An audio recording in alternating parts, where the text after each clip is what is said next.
Okay, there we go. So we sort of restart the group here. Welcome to the Geek group. And the first thing I do is go ahead and read a disclaimer for us. So the topics, properties, and investments discussed are for educational purposes only. We do not sell securities. Each investor is responsible for their own decisions and must evaluate investments according to their own investment risk tolerances. Opinions expressed are those of the speakers and no one else. Okay, with that said, I'm going to introduce our guest speaker, Meike. And before I do, just even a little introduction before the introduction, we actually had another speaker booked for tonight, Michelle, a great friend of mine, and actually a student of Meike. And it's to talk about some emotional intelligence issues, and we'll get to that as we do. But Michelle and her family came down with something today. They don't know what it is, but she had to cancel. And then so Meike, we called in at literally the last hour. She said, okay, fine, I'll be on the call. So I want to say thank you for that in advance. And then I want to go ahead and read the introduction for Meike. Meike Lemmons, is an international master trainer and parent coach using the Gordon communication model for Be Your Best, BYB, Parent Effective Training, PET, and Teacher Effectiveness Training, TET. Meike has taught hundreds of professionals, parents, teachers, and PET instructors all over the world for the past 10 plus years. She has her BA in psychology and her master's in communications from the University of Amsterdam, the Netherlands. She has extensive experience in educational research and development of training curriculum for professionals, parents, and teachers, and has published in all of these areas. She lives in Southern California with her husband and 2 children, 16 and 14 years of age. Okay, with that, go ahead, Meike, take it away.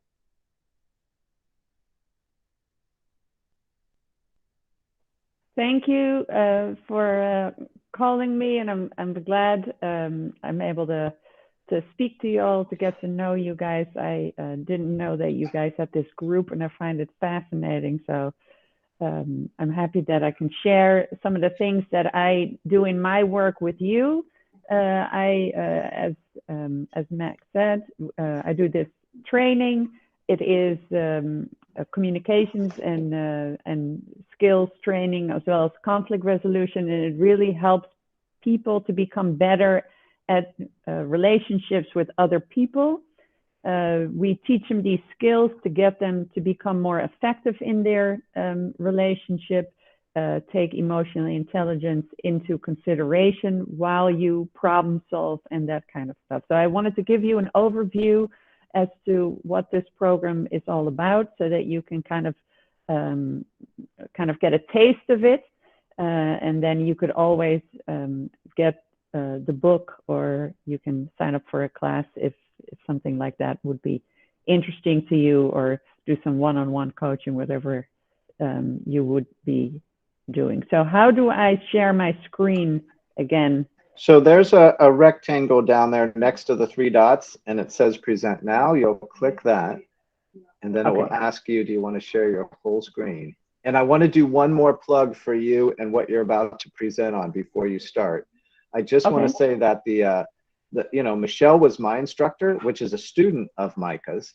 And I've taken Michelle's class 4 times. Ben reminded me it was 4 times. And part of me doesn't want to admit that because it says I'm a slow learner. But what I want to say about it is some of the things I've learned in that course have literally changed my life. So relationships with my kids and my adult friends and business partners has forever changed because of that course. So I just want to put that forth of how important I believe this information has been for me in my life, just to get one more plug in there before you start.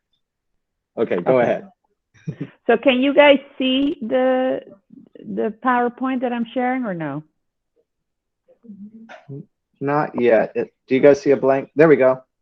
Oh, okay. So now you can see it. I just cannot see you. Okay, so yeah, the course was authored by Thomas Gordon, and Thomas Gordon, he passed away, but his partner, Linda Adams, is now the vice president of Gordon Training International. They're located in Solano Beach, California. And it's all about communication skills. That's kind of how they're uniquely positioned. it helps you to become a much better listener. They also focus on getting you to solve problems so that they stay solved, and to deal with conflict in a much better way. So to focus not so much on power struggles or to figure out who's going to win or lose, because that's usually the only two ways that people know how to solve conflict. I'm going to push my way through, and we're going to do as I say, or I'm going to let you push your way, and we're going to do what you say. But in order to build relationships, there is a third option. And that third option really requires to have you understand what are the needs of different people, yourself, the other person, and also can you be clear about your needs? Can you express them? Can you listen to the other person's needs? And can you help the other person express their needs so that you can solve problems in a way that is satisfying to everybody? Now, one of the main things that I like about this communication model is that it has a framework that allows you to pick the communication skill that is appropriate in the moment. So it doesn't just teach you certain tips, tricks, and skills. It really tells you what skill to use for what purpose and when, so that when you're in a certain situation, you're not wondering, what did that book say again? What did that book say again? How should I solve this? Now, it really hones in on when to use what skill for what purpose, so that you feel more confident in your communication with that client, with that investor, with the people that you are communicating with on a daily basis, in your personal relationships, so that you know which skill to use when, so that you don't have to wonder which skill to use. So one of the things is that Gordon says there is a, you look kind of through a lens at your relationship with other people. You look at their behaviors, and sometimes when they behave and when the other person behaves in certain ways, the behaviors feel acceptable to you or not acceptable. So he has this line of acceptance that divides what behaviors are acceptable or not. So for all the behaviors that are acceptable, there are two possibilities. First, the other owns a problem, the other is upset, the other doesn't have their needs met, somehow the other is experiencing a problem that is causing him to have issues in his life. Or you're together and you're having fun and there are no problems at all. Everybody's in an equilibrium state, everybody's enjoying themselves. Or I have a problem with the other person. I somehow don't get my needs met. I'm stressed out. I don't get my needs met. I don't get the input that I want. I was in a meeting that was very stressful. I get overwhelmed by the things that are on my plate, and therefore I am bothered by the behaviors of others, or we are in a conflict. So the focus of the program is really about which skill do you use in these four areas. So you learn how to become a much better listener once the other person is experiencing a problem. You learn to build your relationship and prevent problems from happening in the no problem area. You learn how to effectively confront without causing more conflict. You become assertive, if you will. You learn how to be assertive without becoming aggressive or non-assertive. That's kind of that sweet spot. And then you learn how to resolve conflict in a way where everybody is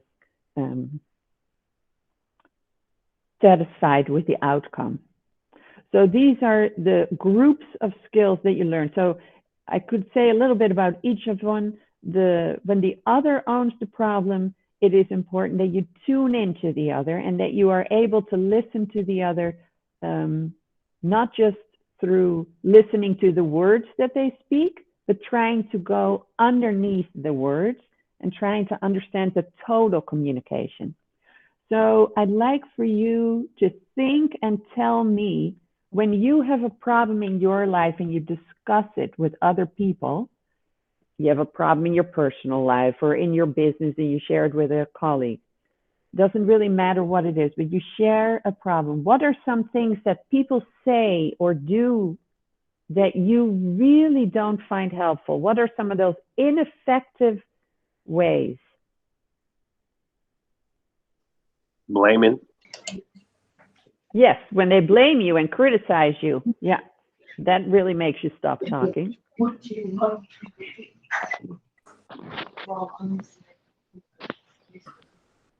Maybe the other person gets defensive when I'm talking to them.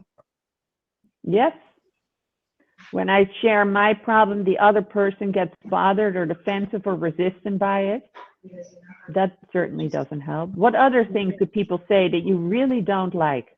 You just sit there and listen. When they don't say anything? Yeah. Hey, no, for real though.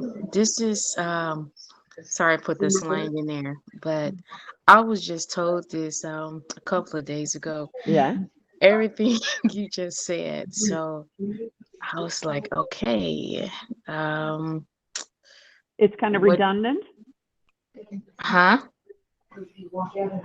You said that's everything that I was just saying you heard a couple days ago? Yes. Mm-hmm. To me, so I was like, okay, but I didn't say anything. I just listened. Yeah. I was like, me? Nice. So you need to work How on that. about the, Pedro need to mute his mic. Pedro. is it? Pedro looks mute. Okay, he's got it. So Ah, this came on go ahead, time. Mary. though. This Oh, came it came on on time. Yeah, this came on time. I Good. appreciate How it. about if the other person has a problem, they're angry with me, right? I feel they're angry. Yeah. Okay, so you kind of need these skills. I do. Yeah. Okay. Well, let's get started. So what things do people say to you when you share something that's on your mind that you really don't like? What do they do to you when you talk about your issues that you think, yeah, no, that didn't help? They judge you, they blame you. That's not helpful. What other things? What do other people not like? When people try to give you advice and they really don't know what they're talking about, or instead of Yeah. empathizing, or they want to give you the answer to your problem instead of just listening and hearing you out. Yeah. Why don't you call him and tell him what's going? Yeah, if I thought that would have worked, that would have already. Or they give you advice in an area where they don't have expertise, and then you're like, you don't know what you're talking about. I'm wasting my time with you. Yeah. Being too sensitive. Insensitive. I was just going to say that. Yeah. People being If they tell you insensitive to that your you're problem. too sensitive, get over it. That is not helpful. No, that's not why you're talking to them. Anything else? Not everybody dislikes the same thing. I think I don't like when there's a problem and then another person can continue to complain when they just want to find a solution. So they complain so if I tell them about a problem, they think And then they take over and start complaining about it to you. Yeah. Yeah. And now you're stuck in their life and their complaints when you just are talking to figure your stuff out. Yeah.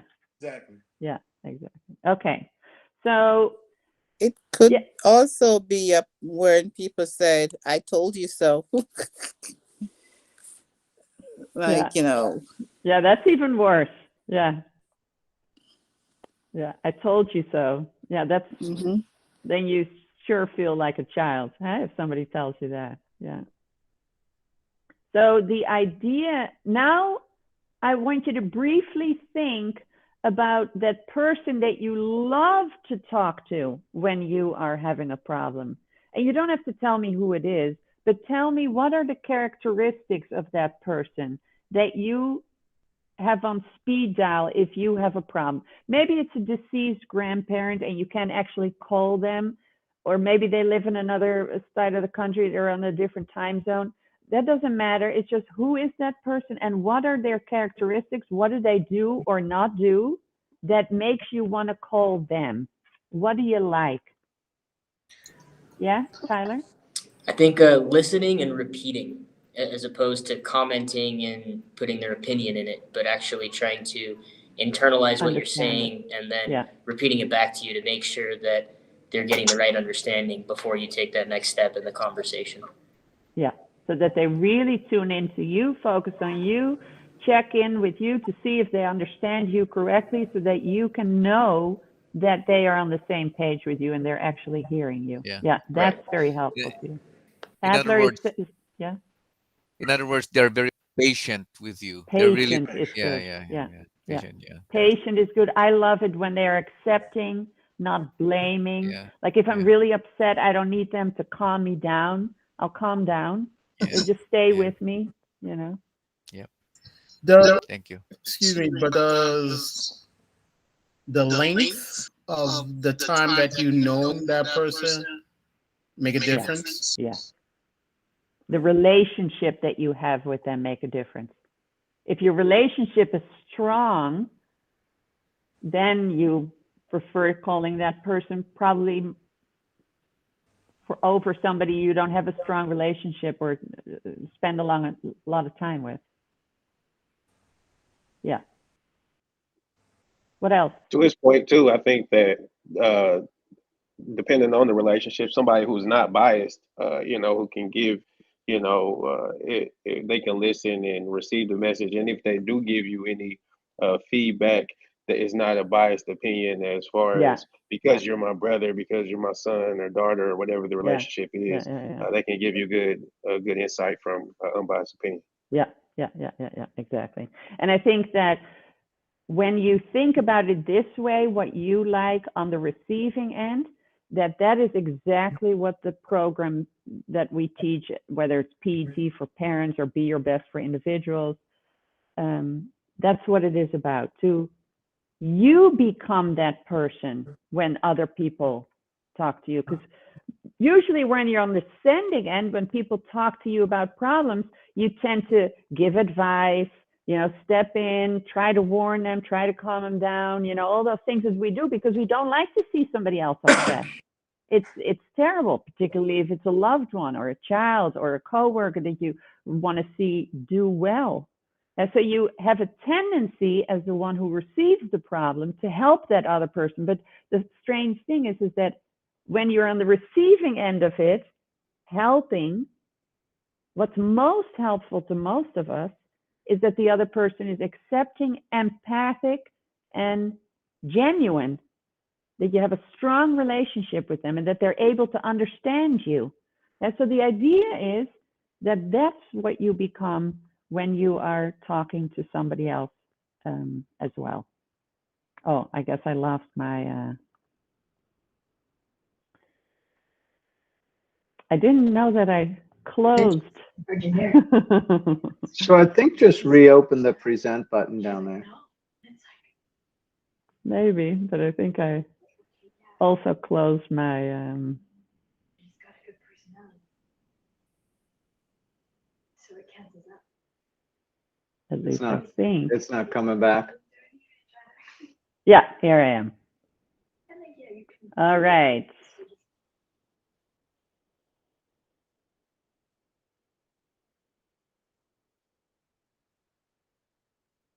Can you see it now or no? Yeah? Okay, so so that active listening is what Tyler was talking about. You tune into the other person. You really try to listen, not just to the words, but you try to listen to the whole communication, and you try to feed back what your understanding is of the other in an empathic and accepting way. So for example, if my husband came out of a meeting and he is very frustrated by the expectations of his coworkers and the fact that they're just forwarding emails to him, but they're not actually taking responsibility, and he feels like all the responsibilities put on them, he might say, oh, they're lazy, they're not doing anything, They're not taking responsibility. So if he says that with words, then what is your guess as to what he is feeling? If somebody comes to you and they say, I was just in a meeting and they're just lazy, they're not doing anything, they're just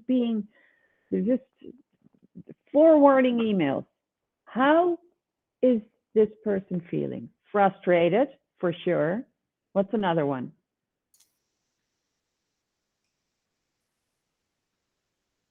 Annoyed. Annoyed. Mm-hmm. They're feeling like everybody's against him.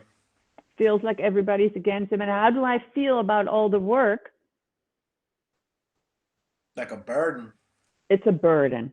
Okay, so instead of just repeating back the words that I spoke, or that my husband spoke, which is, it sounds like everybody's lazy, people are just forwarding emails and they're not taking their responsibilities, which is what the words were. You can also listen to the feeling. It sounds like you feel very frustrated. You feel like you're being abandoned. You feel like there is a lot of pressure on you and you are really overwhelmed with all the expectations. Do you see that when you active listen, you don't actually use the words that the other person is using, but you try to decode what the words mean? And that's the way you can really connect with people. So let me give you one more example. The person is having some thoughts and feelings inside themselves. Then they use a coded message to communicate about those feelings. And then you can listen with your eyes as well as your ears to get a sense of what the experience is inside. Don't get hung up on the message. The message has nothing to do with it. It's what does that message mean for how that person is experiencing inside. That's what I want you to guess at. And then you try to verbalize that in your own words. If you have nothing better to say than what they just already said, then just listen without saying anything. Then just say, I see, I get it. You know, they're not sending emails. I don't need to say, oh, it sounds like they're not sending emails. No, he just said that. I don't need to repeat those words. But once I get an understanding of what he is feeling and experiencing inside, you're stressed, you're tired of it, then I can try and take a guess. And once I guess that, he will either confirm what I say, he will say, that's right, you understand it, and he will talk more, it will open him up, or he will clarify if I had it wrong. So that's the listening skill for when the other person is experiencing a problem. And that's what you're going to practice and learn. But now there's also the other side of the story. The other side of the story is when I have a problem with other people. And maybe the other instructors are using my references and taking all the participants away from me, and there is confusion about who's going to teach who, and that affects how many people I can reach, for example. Or you have a problem about a financial agreement and you disagree with the money they owe you. Now I have a problem. Now it's not time for listening because I only listen when the other has a problem. Now it's time to assert myself. And people are usually either too aggressive or passive aggressive, or they're too non-assertive. They are not disclosing enough about themselves, or they are not taking the needs of other people into consideration and only think about themselves.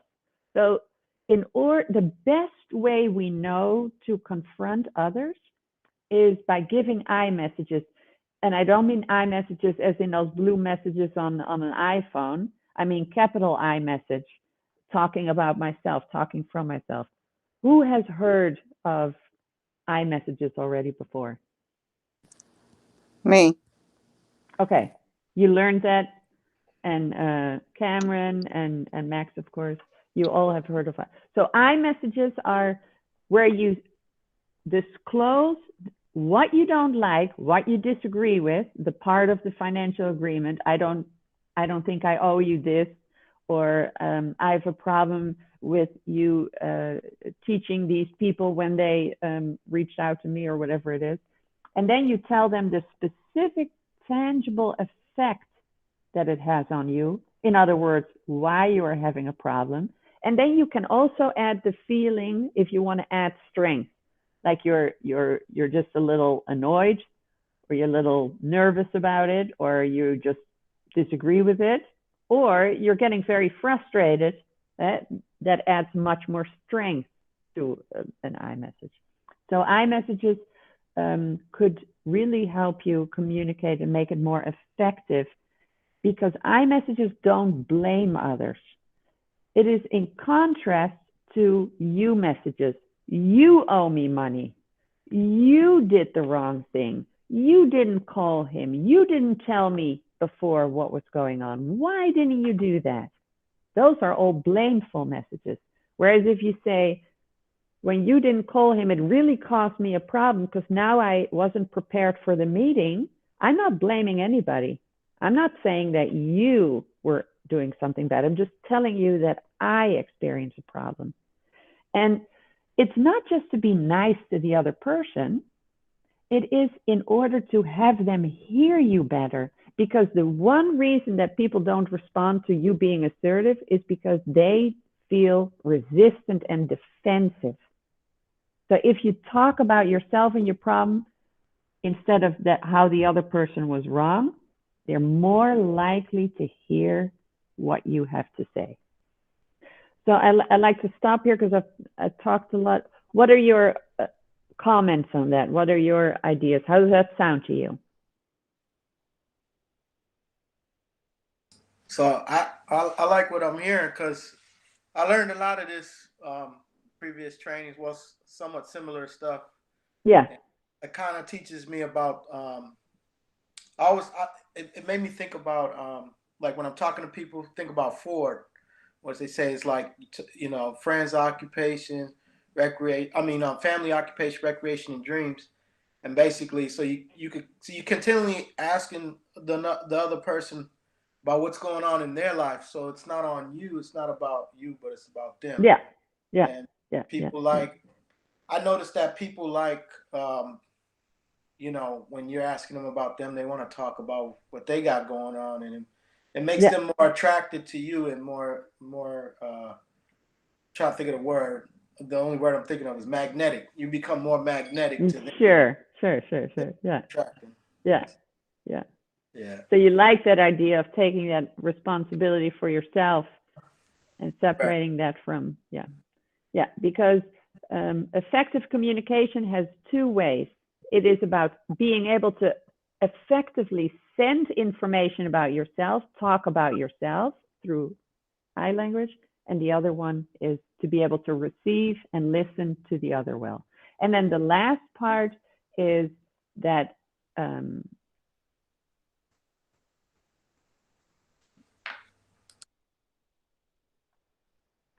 when you both have a problem, when you're in a conflict, that's most complex, right? Because then the other has a problem, but you have a problem at the same time, and you're going head to head. So iMessages are not going to work because the other one is, I hear what you're saying, but that doesn't help me.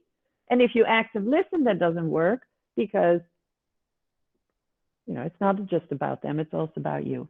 So in conflict resolution, you often end up in a power struggle. I owe you money. No, I don't owe you money. You were late. No, I wouldn't. So you fight, most people fight over solutions. And the one who's most assertive, who are talk the loudest, they can put their foot down and overpower the other one. But the other one may retaliate or may use some passive aggressive things to overpower you. So there's always this power struggle and this going back and forth. And the idea of PETs is that there's a third way to deal with conflicts.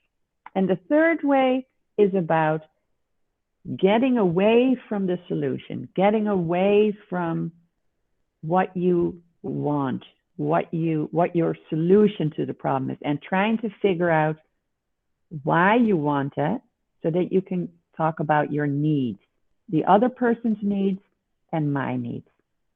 So for example, instead of fighting with my teenage son over, are we going to the mountains or to the beach? I try to figure out what is it that makes him want to go to that beach. He has some social needs, and I may have some needs to be outside and to have some solitude. So what could be some alternative solutions to figure out how we can both have those needs met? And that is where the solutions lie for finding a resolution to conflict that is not based on power. And that is a very complex thing to do. It's based on a lot of different skills. So this is just the overview as to what the underlying idea is, but how to do that, that's a whole different matter. But to be able to stop fighting over what you want, the amount of money or the amount of time, that you try to bring it down to, why do I want it? What is that for me? For example, buying a new car, that's not a need. That's a solution to a need. What does it do for me when I get that new car? It gets me a safer drive to work. It gets me lower repair costs. It gets me a better status, if you will. I don't know which one it is, but that's your need. Your need is to have lower costs on repair, or your need is to have a safer drive to work, or more space to handle your things, or a better image to drive your clients around. So that's your need, and your solution is to buy a new car. So at the level of solution, you'll never be able to solve conflict in a way that's satisfying. But at the level of the need, there's always good solutions. And that's the interest of PET, to get people to become better at reading each other, understanding each other's needs, their feelings, so that you can more effectively resolve conflict, so that you create stronger, happier, and more satisfying relationships with everybody. So I'd like to open the floor for questions and your comments. Yes, hi. I have a question. What then if I'm not able to identify the need of the other, and in the meantime I need more time? So let's just say it's Valentine's Day. I'll just send him a Valentine's Day greeting and said, "Hey, hi, how are you?" I mean, just to, you know what I mean? Yeah. Just to be friendlier. And meanwhile, I'm thinking of what should be the solution for both of us. Yeah, and yeah, it's not easy to do conflict resolution, but it's usually always better if you do it together with the other person. So you invite them, and you say, you know, I know we're having a difficult conflict here. So would you like to work it out? Because I want to take your needs into consideration, but my needs are important to me too. So let's discuss what's important to you and what's important to me, and let's come up with a solution that maybe can help both of us. And it can be very creative. And maybe you can, instead of your house or my house, you know, we can go have it somewhere else, or whatever it is. It doesn't have to be the solution that everybody picks. What if the person is outside of the country and he doesn't want to talk to you because he thinks that it's your fault? Yeah. So then you will have to use some strong active listening in order to get him to be able to express what his need is. So if that person is very resistant, then you will learn how to talk to somebody who is very defensive and resistant, because that usually means that they have a few unmet needs. Yeah. And in order to get those on the table, once they're on the table, then you can find a solution. But if they're still hidden in somebody and somebody doesn't even want to talk, then you will first need to use some strong listening to even get that on the table. Yeah. But in our society, you know, we're often not even trained to listen, to get to understand the other person's needs. And that is what this course and this book and this program is really good at teaching me, and I think that's why Max was also enthusiastic about it. Yeah. Thank you.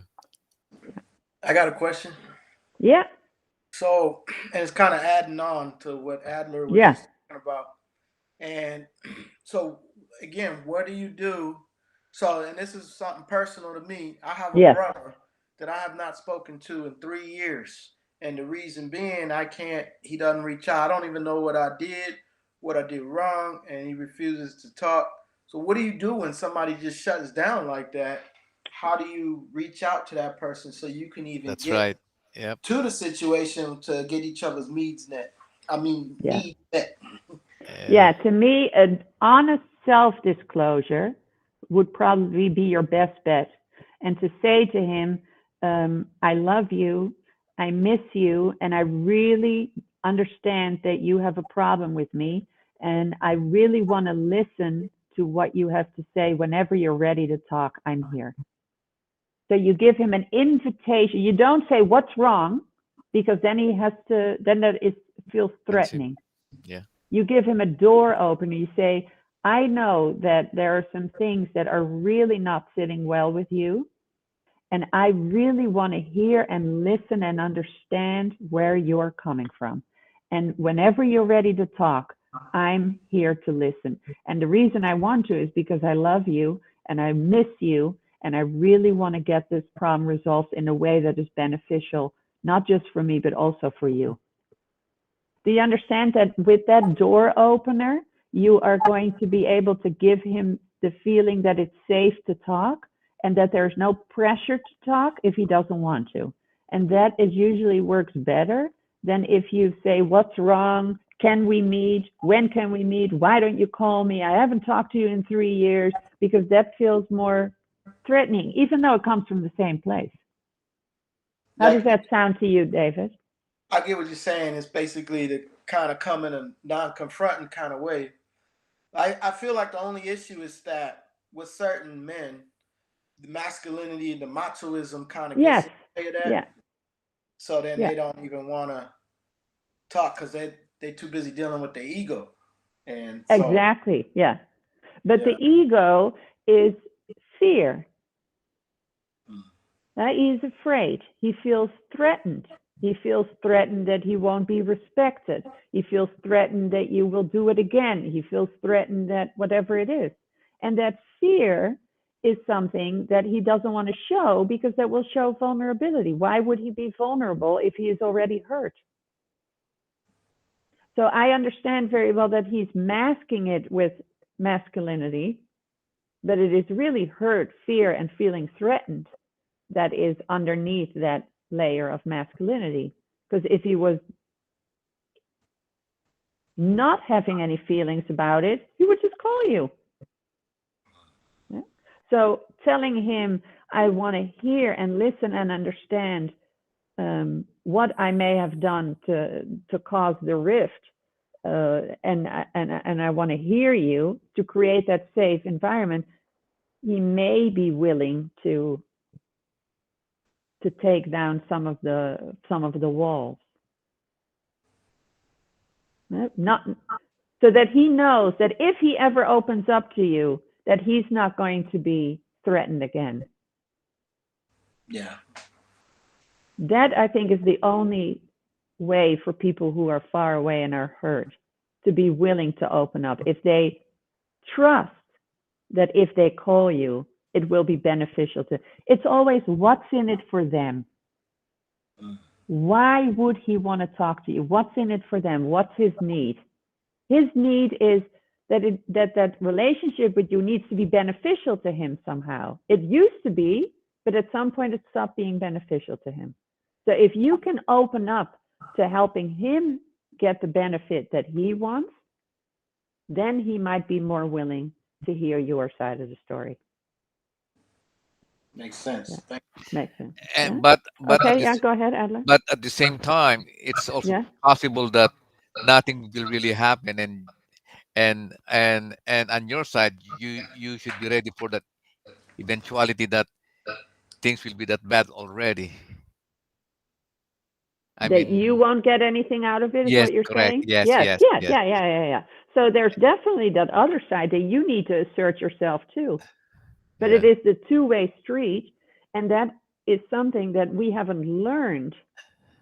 Our parents didn't talk to us like that. Our bosses didn't talk to us like that. Our teachers didn't. So we have no clue how to do that. And that's what I like about this program, because you learn how to talk in a way that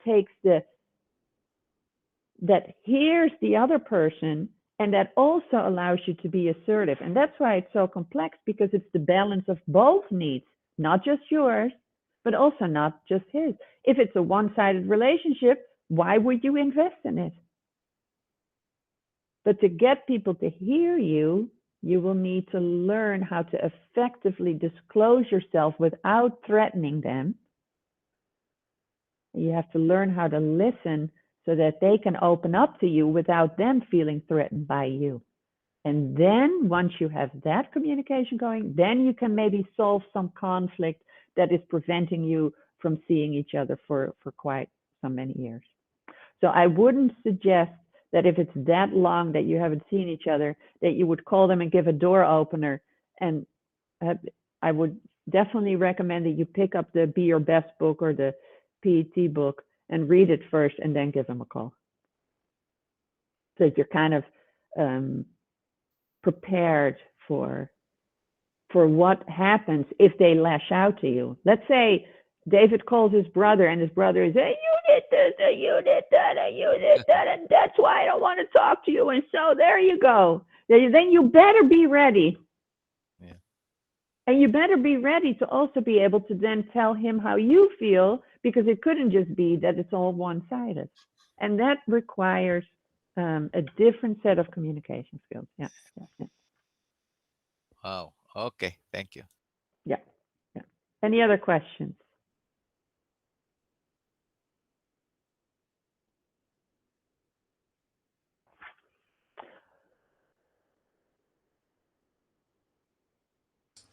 I got a question. Yes.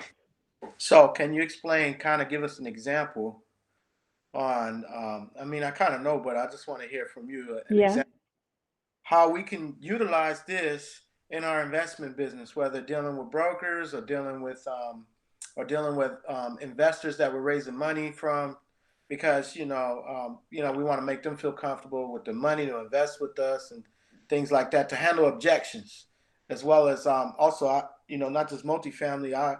I'm in single family homes. I talk to a lot of sellers that own their homes, and they're in a vulnerable state. They're usually in some kind of distress situation. Yes, so they how have can a you lot of utilize needs. that Yeah. towards them as well? Yeah. And I think that those same active listening skills to be able, because you have to look at it like this. When somebody is distressed, or like you say, the seller has objections, or the brokers have objections, or the sellers are concerned, they have an emotional temperature that is high. And I always see it as it floods them. The emotion is flooding them. And the more flooded they are, at first they can't really speak. At some point they can't see straight, and then they can't think anymore. So the higher the emotional temperature, the less cognitive space they have to think logically. So if you want to give them information that requires them to think logically, you will first have to get them to come down to an equilibrium state where they're no longer so worried. So in those instances where you already see that they're objecting or hear that they are having worries, that's your cue to stop talking and to listen. And then once they are venting and talking about some of their worries, and you say, I see, so this is the worst case scenario for you, this is what you're worried, and this is very important to you, and these are your concerns. And you say, yes, that's right, you get it, you understand it. Okay, and then you give the information that you want to give. But what most people do wrong is they start out by telling the other person this and this and this, but they're so flooded, they don't hear you. They have no clue. It's not that it goes in one ear and the other out. It doesn't even enter. So they didn't hear anything you said.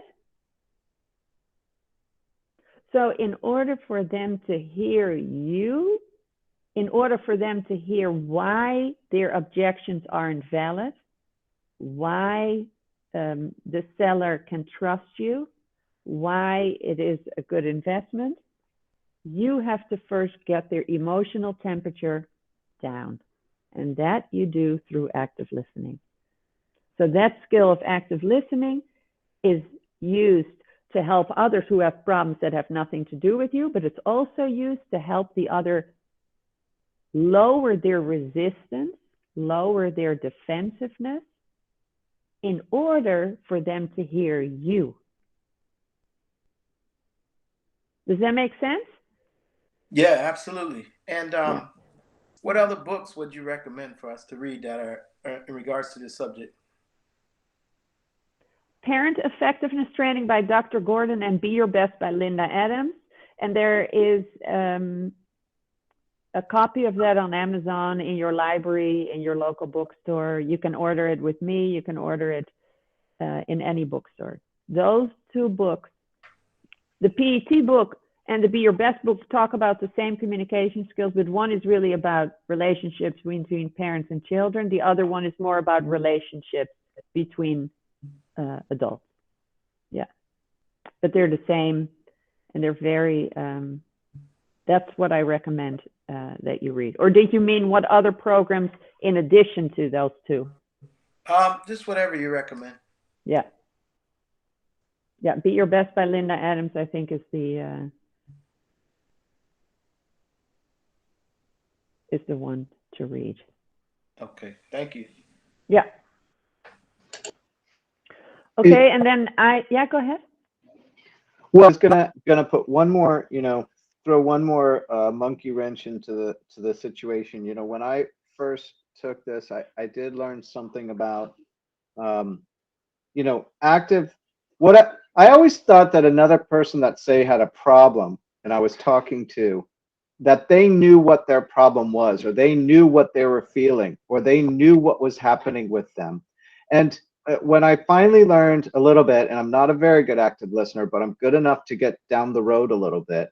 What I realized that was through active listening, when they started to talk, it was their own talk and their own speech that was allowing them to actually realize what their problem was and speak about it, and even go to the length of solving their own problem.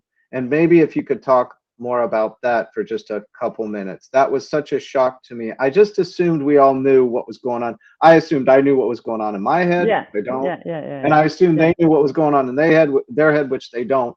And through this communication method, those two things started to be sorted out. Yeah, that's another effect of that emotional flooding. A lot of the times when we have problems, some people are better than others. You just go on and on and on and on and on in your head. It's like you're worrying about it. You're worrying about it. You're worrying about it. You think of this and this and this and this. But active listening can really help somebody to organize their thoughts and help them to really solve it in a much more, because once you say it out loud and you hear somebody feed it back, you start to get understanding of the deeper layers of your problem. The worry is this, and that's because of the economy this, and the income of the other person that, and then so the core of the problem is then where you eventually meet up. Problems are like onions, and most people live when they have a problem on the outside of the onion, and active listening can help you peel it back. So with David's brother, I think that his brother is just going over all the time in his head when he thinks of David, this and this and this. But the core issue can sometimes be revealed by people actively listening, which allows you to find a solution that is permanent. Whereas if you just talk about the outside layer, you still have all the other layers to deal with. So yeah, most people are not aware of the middle of the onion, and active listening can help you figure out what's the core of the problem and how can I solve it? Is that what you meant?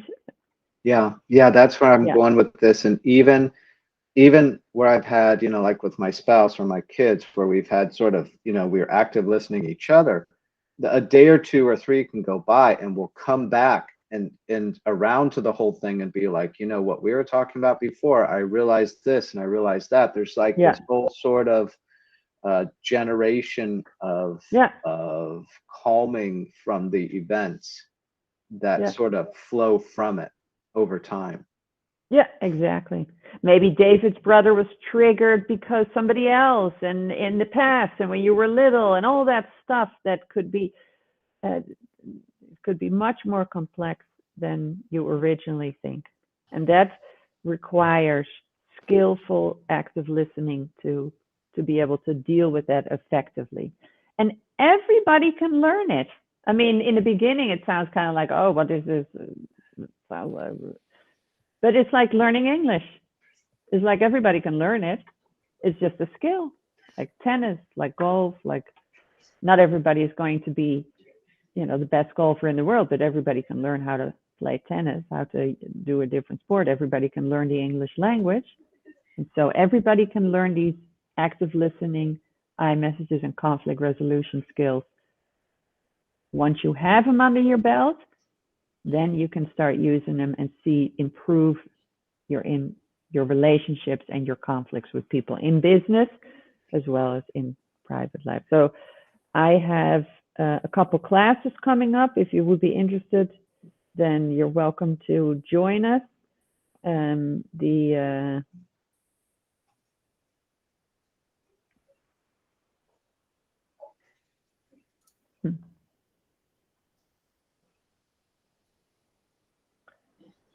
You can find them under my website, parentingclassesoc.com. You can either do a long class, which is the one that Max took a few times. It's 3 hours a week, once a week for 8 weeks. That class is really practicing the skills. So it's a skills training.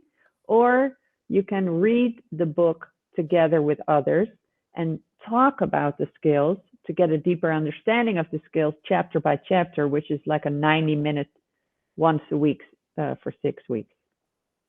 Or you can do some one-on-one coaching if you read the book and you want to have some extra insights in how to approach a certain situation. I'm always available for that too.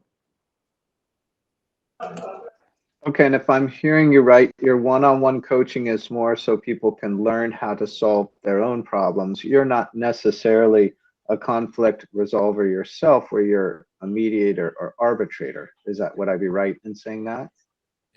Yeah, that's right. I'm the one who is helping you learn the skills in order to get you. What I can do is we can talk before you go into a conflict resolution session with somebody so that I can help you ideas about the needs of others, because I have so much experience with different kinds of conflicts. But I wouldn't go and do a session between you and the other person. You could talk to me the day before and prep yourself in the best way. Yeah. Got it. Correct. Yeah. I just want to say one more thing in terms of what it has helped me with my 4 children, and then in my adult relationships, and even with my student relationships. Somehow when you study the methods and you're thinking about, the idea of whose problem is it, and you're kind of thinking through sort of as I imagine it as I'm not myself, I'm outside of myself, looking down on myself. And therefore, when I'm in if the situation does turn heated, let's say it's with my son or something, I feel like I'm completely calmer, where I'm not there to defend myself. I'm kind of trying to figure out the situation, which has shifted even my demeanor in terms of these kind of situations. Yeah. And then one last crazy thought that this program shifted me on was the idea of emotional equality, that whether it be a child or an elderly person, it doesn't matter the age, our emotions are equal and deserve validation at any age, which was a huge shift for me in terms of I grew up in an authoritarian family where there was one boss and everybody else was subservient. And here's an idea where the emotions of every human being are equal, no matter their age.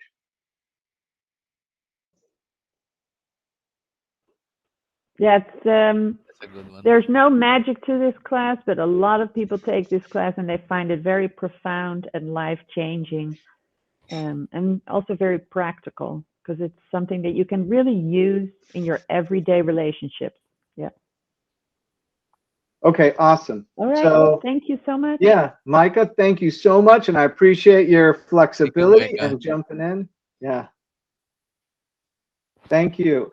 Okay, you guys, and we do this last thing, Meike, just to tell you what we're doing. We go over to our meeting notes and we rate the meeting, not the speaker, by the way. We rate the meeting. So if you guys all unmute and go back to the Geek Group document, and just the idea of this, Meike, is that if anybody's a 7 or below out of 10, then they can sort of get that off their chest and say what's on their mind. If they're at 8 out of 10, 8 or higher, then they don't have to say anything, but it's just sort of our conclusion way of wrapping up the meeting. So, but thank you so much, and we very much appreciate it, Meike.